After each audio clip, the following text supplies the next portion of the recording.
இயேசுவில் பிரியமான சகோதர சகோதரிகளே, வார்த்தை வழிபாடானது இன்று மிக அற்புதமான ஒரு செய்தியை நமக்கு கொடுக்கிறது. மிக குறிப்பாக ஒரு சில நபர்களுடைய பெயரை சொன்னாலே, ஒரு சில நபருடைய பெயர்கள் சொன்னாலே நமக்கு நம்முடைய முகமெல்லாம் 1000 வாட்ஸ் பல்பு மாதிரி எரியும். சில பேருடைய நமக்கு பிடிச்சமானவங்களுடைய பெயர் நம்ம சொன்னால், அல்லது நம்முடைய வாழ்க்கையில் சில நன்மைத்தனங்கள் செய்தவர்களுடைய பெயர்களை நம்ம சொன்னாலே நம்முடைய முகம் பிரகாசமாக இருக்கும்.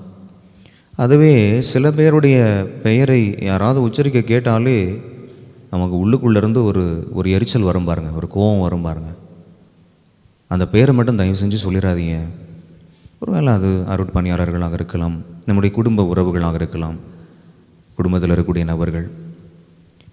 அன்புக்குரிய சகோதர சகோதரிகளே, நம்ம கடந்த ஆண்டு நம்முடைய பங்கினுடைய ஏதோ ஒரு நிகழ்வுக்காக காவல்துறை அதிகாரிகளிடத்திலே அனுமதி வேண்டி அங்கே போயிருந்தோம். நம்ம அருட் சகோதரி மதர் ஆஞ்சலா அவங்களுடைய வழிகாட்டுதலின் பெயரில் அவர்களுடைய ஆலோசனை கேட்ட பொழுது, ஓகே நம்ம அந்த மாதிரி காவல்துறை அதிகாரிகளிடத்தில் ஒரு விண்ணப்பம் நம்ம கொடுப்போம் அப்படின்னு சொல்லிட்டு, இப்போ நானும் நம்முடைய பங்கிலிருந்து ஒரு சகோதரர் ஒருத்தர் என் கூட வந்து அக்கம்பெனி பண்ணார்.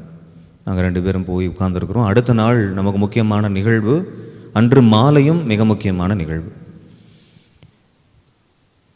அன்புக்குரியவர்களே, கடிதம் எடுத்துகிட்டு போய் கொடுத்துட்டோம். அவர்கள் அதை வாங்கி வச்சுட்டு, இதுபோல் உயர் அதிகாரி கொஞ்சம் வெளியில் போயிருக்காரு, வெயிட் பண்ணுங்கள். அப்போ நாங்களும் அப்படியே வெயிட் பண்ணிக்கிட்டே இருந்தோம். ஒரு சில மணித்துளிகளில் ஒரு வேளை நமக்கு அனுமதி கிடைக்காம போயிருமோ அப்படின்ற ஒரு சூழ்நிலை அந்த இடத்துல. பிரியமானவர்களே, நம்ம அருட் சகோதரி அவர்கள் இதுபோல் ஒரு சுச்சுவேஷன் வந்தால் நீங்கள் இந்த நபருடைய பெயரை நீங்கள் சொல்லுங்கள், அவருக்கு வந்து நீங்கள் ஃபோன் பண்ணி அவரை பேச வச்சிங்கன்னா உங்களுக்கு கண்டிப்பாக அனுமதி கிடைக்கும். பிரியமானவர்களே, நானும் காத்திருந்தேன், என் கூட வந்தவரும் காத்துட்டு இருந்தார். டைம் ஆகிட்டே இருக்குது, மாலை வேளையில் நம்ம இங்கே வழிபாட்டுக்கு வரணும். அடுத்த நாள் முக்கியமான வழிபாடு. அந்த காவல்துறை உயரதிகாரி வருவாருன்னு நாங்கள் உட்கார்ந்துட்ருக்குறோம். அங்கே இருக்கக்கூடியவர்கள் எல்லாம் எங்களோடு மற்ற காரியங்களை குறித்தெல்லாம் பேசிக்கிட்டு இருக்கிறாங்க. உடனடியே என்னுடைய உள்ளத்திற்குள்ள ஒரு இன்ஸ்பிரேஷன், ஒரு உள் உணர்வு என்னென்னா, ஓகே மதர் சொன்னாங்க, நம்ம அந்த நபருக்கு நம்ம கால் பண்ணி கொடுத்தா ஒரு வேலை டக்குன்னு நமக்கு அனுமதி கிடச்சிடும். ஃபோன் பண்ணி அந்த சகோதரர் இடத்துல இந்த மாதிரி ஃபோன் பண்ணோடனே அவர், ஃபாதர் சொல்லுங்கள் ஃபாதர் அப்படின்னு, ஏன்னா என் நம்பர் ஆல்ரெடி அவங்கள்ட்ட இருக்குது. ஃபாதர் நீங்கள் ஃபோனை கொடுங்க அப்படின்னோடனே அங்கே இருக்கக்கூடிய நபர்கிட்ட நான் ஃபோன் கொடுத்தேன். ஸோ உடனடியாக, சார் நீங்கள் கிளம்புங்க சார், உங்களுக்கு பெர்மிஷன் ஏற்பாடு பண்ணிடலாம் சார், ஒன்றும் பிரச்சனை இல்லை, நீங்கள் கிளம்புங்க, உங்களுடைய வழிபாட்டை பாருங்கள் அப்படின்னா. அன்புக்குரியவர்களே, சில நேரங்களில் சில பெயர்களை நாம் உச்சரிக்கும் போது நமக்கு என்ன வேணுமோ அது உடனே நமக்கு கிடச்சிருது. சொல்லக்கூடியது ஒவ்வொருவருடைய வாழ்வினுடைய அனுபவத்திலும், ஒரு வேளை நீங்கள் அரசாங்கத்துறையாக இருந்தாலும் சரி, அல்லது ஒரு மருத்துவமனைக்கு நீங்கள் போகிறீங்க, மருத்துவமனையில் நமக்கு தெரிஞ்சவங்க இருக்கிறாங்க அப்படின்னு சொல்லி சொன்னால் உடனடியாக நமக்கு என்ன தேவையோ அந்த தேவைகளானது பூர்த்தி செய்யப்படுகிறது. இன்றைக்கி அன்புக்குரியவர்களே, ஆண்டவருடைய வார்த்தை மிக அழகாக நமக்கு ஒரு செய்தி கொடுக்கிறது. எடுத்து வாசிப்போம்.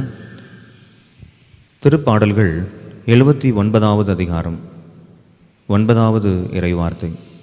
Psalm 79 verse 9. திருப்பாடல்கள் 79வது அதிகாரம் இறை வார்த்தை 9. நம்ம இந்த நேரத்தில் நம்ம வாசிப்போம் இந்த இறை வார்த்தையை. எங்கள் மீட்பராகிய கடவுளே, உமது பெயரின் மாட்சியை முன்னிட்டு எங்களுக்கு உதவி செய்தருளும். உம்முடைய பெயரின் மாட்சிமையை முன்னிட்டு எங்களுக்கு உதவி செய்தருளும். உம்முடைய பெயரின் மாட்சிமையை முன்னிட்டு எங்களுக்கு உதவி செஞ்சிருங்க. ஓகே, அடுத்து. உமது பெயரை முன்னிட்டு எங்களை விடுவித்தருளும். எங்கள் பாவங்களை மன்னித்தருளும். என்னுடைய பாவங்களை மன்னித்தருளும். ஆண்டவரே, எங்களுக்கு வேற எதுவுமே இல்லை நாங்கள் ரெஃபர் பண்ணுறதுக்கு. இந்த உலகத்தில் இருக்கக்கூடிய பணக்காரர்களோ பதவியில் இருக்கக்கூடியவங்களோ அவங்கெல்லாம் இல்லை. எங்களுக்கு வந்து உதவி யாற்றிருந்து வரும்னா, திருப்பாடல் 121 சொன்னது போல், நம் மலைகளை நோக்கித்தான் கண்களை உயர்த்துகிறேன், உம்முடைய பெயரை முன்னிட்டு எங்களுக்கு வந்து உதவி செய்யுங்க, எங்களை மீட்டருளும், எங்களுடைய பாவங்கள்லேருந்து எங்களை மன்னிச்சிருங்க. இதையே ஒரு காரியத்தை இந்த நாளுடைய முதல் வாசகத்தில் எரேமியா புத்தகத்தில் நம்ம வாசிக்கிறோம். 14வது அதிகாரம் 21வது இறை வார்த்தை. எரேமியா புத்தகம் 14வது அதிகாரம் 21வது இறை வார்த்தை. Book of Jeremiah chapter 14 verse 21. எடுத்து வாசிப்போம் இந்த இறை வார்த்தையை. உம் பெயரை முன்னிட்டு உமது பெயரை முன்னிட்டு எங்களை உதறி தள்ளாதீர். எங்களை உதறி தள்ளாதேயும். உம் ஆட்சிமிகு அரியணையை அவமதிக்காதீர். ஓகே, அன்புக்குரியவர்களே, அப்போ பாருங்க, இன்னைக்கு நிறைய நேரங்களில் நம்ம கடவுளுடைய அந்த நாமம், இயேசு என்கிற நாமம் அல்லது இந்த யாவே என்கிற நாமம், இந்த யாவே இறைவனுக்கு நிறைய பெயர்கள் விவிலியத்தில் கொடுக்கப்பட்டிருக்கிறது. யாவே, ஈரே. அன்புக்குரியவர்கள், அப்படி நிறைய பெயர்கள் நம்முடைய கடவுளுக்கு கொடுக்கப்பட்டிருக்கிறது. அவருடைய பெயரை உச்சரித்து, அவருடைய பெயரை நாம் கூவி அழைத்து, ஆண்டவரே நீங்கள் எனக்கு உதவி செஞ்சுருங்க, ஆண்டவரே எங்களை மீட்டுக்கொள்ளுங்க, ஆண்டவரே எங்களுடைய பாவங்களை மன்னியுங்க அப்படின்னு அவருடைய பெயரை உச்சரிக்கின்ற பொழுது உடனடியாக நம்முடைய தேவைகள் அங்கே சந்திக்கப்படுகிறது. ஒருவேளை அன்புக்குரிய சகோதர சகோதரிகளே, இன்னைக்கு உயர் பதவியில் இருக்கக்கூடியவர்கள் அல்லது பணபலம் படைத்தவர்கள் அல்லது அரசியல் தலைவர்கள், காவல்துறை உயர் அதிகாரிகள், இப்படியெல்லாம் இருக்கக்கூடிய நபருடைய ஒரு பெயருக்கே நமக்கு இவ்வளவோ பெனிஃபிட்ஸ் நமக்கு கிடைக்குது, நம்முடைய தேவைகள் எல்லாம் சந்திக்கப்படுகிறதுனா, அப்போ இன்றைக்கி யாவே இறைவனுடைய அந்த பெயர், இயேசுனுடைய அந்த நாமம். ஆகவே தான் நம்முடைய அப்பா அம்மா, நம்முடைய தாத்தா பாட்டிகள்லாம் வேறு எதுவுமே நீங்கள் சொல்லனா கூட இயேசுவேன்னு சொல்லுங்கன்றாங்க. அருங்குடை பணிக்குழுவில் இன்றைக்கி நிறைய இடங்களில் அந்த அபிஷேகம் கிடைப்பதற்கு அவங்க உச்சரிக்கக்கூடிய ஒரே ஒரு நாமம், கண்கள் மூடி கரங்கள் விரித்து இயேசுவேன்னு சொல்லுங்கன்றாங்க.